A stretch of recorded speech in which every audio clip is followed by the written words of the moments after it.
Rubik's cube గురించి మీకు తెలిసే ఉంటుంది కదా. చాలామంది ఈ రూబిక్స్ క్యూబ్ను కొన్ని సెకండ్లలోనే సాల్వ్ చేస్తూ సరికొత్త రికార్డ్స్ని అయితే క్రియేట్ చేస్తూ ఉంటారు.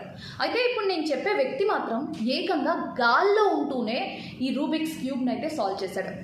అసలు మ్యాటర్లోకి వెళ్తే అమెరికాకు చెందిన ఇషాన్ హత్కర్ అనే వ్యక్తి విమానం నుంచి దూకుతూ ఒక సరికొత్త గిన్నిస్ రికార్డ్ని అయితే సృష్టించాడనమాట. సో ఏకంగా 1300 అడుగుల ఎత్తు నుంచి విమానం నుంచి కిందకి దూకుతూ మరి ఆయన 2 రూబిక్స్ క్యూబ్ని అయితే సాల్వ్ చేశారనమాట. అయితే మొదటి ప్రయత్నంలో ఎక్స్పెరిమెంట్ ఫెయిల్ అయింది. సో కిందకి దూకేటప్పుడు ఆ రూబిక్స్ క్యూబ్ ఉంటుంది కదా, అది విరిగిపోయి కింద పడిపోయింది. అయినా కూడా ఆయన పట్టు విడవని విక్రమార్కుల్లా ఇంకోసారి దూకి మరి ఈ ఘనత సాధించాడనమాట. దీంతో ఒకే ఒక్క స్కై డైవింగ్తో ఎక్కువ రూబిక్స్ క్యూబ్ సాల్వ్ చేసిన ఘనత అయితే ఆయన సాధించినట్టుగా తెలుస్తోంది. ఇక్కడ ఇంకొక ఆశ్చర్యకరమైన విషయం కూడా ఉంది. అదేంటంటే ఇషాన్ తన జీవితంలో మొట్టమొదటిసారిగా స్కై డైవింగ్ చేసింది కూడా అదే రోజు అనమాట.